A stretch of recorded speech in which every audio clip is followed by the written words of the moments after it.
For the media to have any effect, for commentators like myself and others at TYT to have any long-term impact on the country, we have to believe that people can take in information and facts, understand which ones are true and which ones are unlikely to be true, and then, form their beliefs and their policy preferences around that.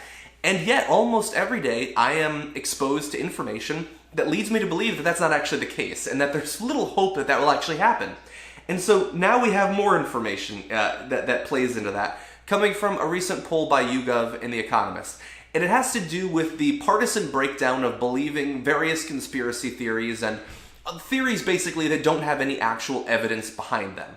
And the problem is that while it's easy to point out all the crazy things that right-wingers believe, there's also a lot of lefties who believe stuff without any actual backing for it. And if that's the case, if millions of Americans can believe things without ever demanding that there's evidence for it, then what is the point of trying to present information, for trying to expose people to new perspectives, information they might not have been previously familiar with? Now, I want to demonstrate this by showing some of these conspiracy theories that people both on the left and on the right believe. So the first one is this poll. I think Cenk talked about it on the Young Turks, and it's, do you believe that Hillary Clinton's campaign staffers were involved in pedophilia rings and things like that? The whole Pizzagate thing that got a pizzeria shot up. 46% of Trump voters believe that it's true.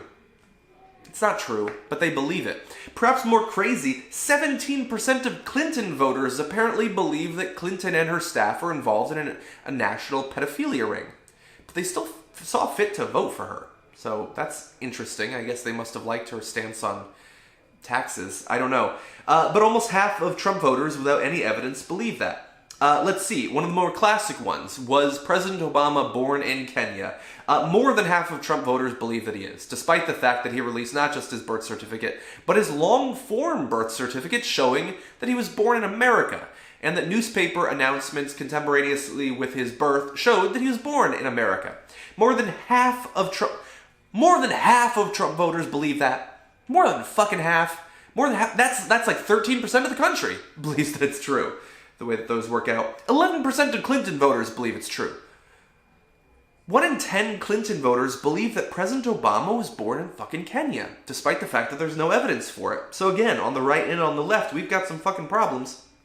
Were millions of illegal votes cast in the election? More than 60% of Trump voters believe that it was.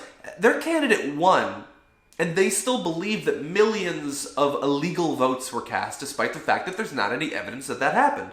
In fact, 1 in 4 Clinton voters believe that that happened. Now, I don't know who they think those millions of illegal votes went to. I don't know if they think maybe Clinton benefited from it or Trump did, but there's no evidence of that. It didn't actually fucking happen.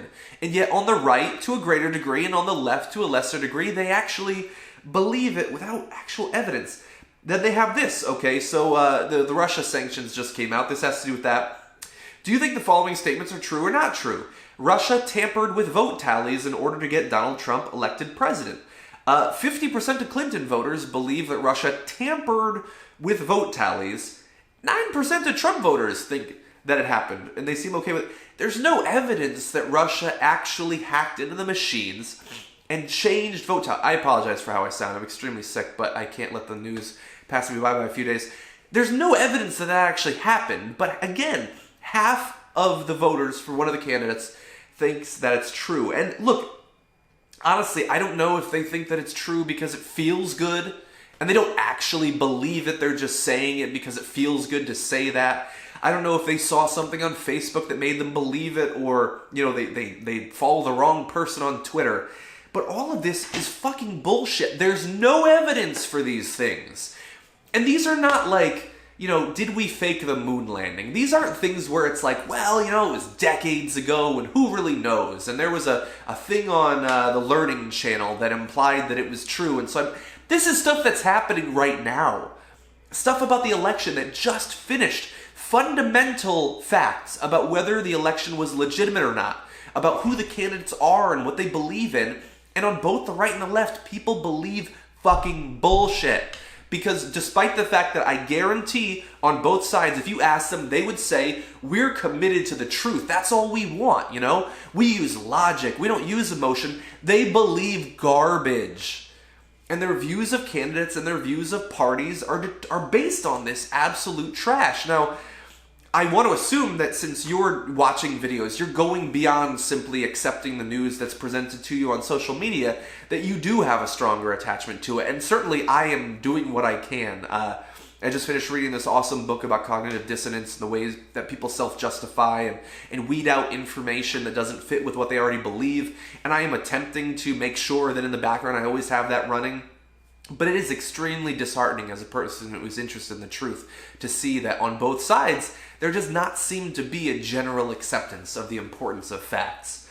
Now, I don't know, maybe you can reassure me. Maybe you think that this poll is overly pessimistic and that people are just still fired up from the election. But what do you think about this? Is there any reason to believe that sharing information, spreading the news can have a long-term impact when people seem dead set on believing whatever the hell they want?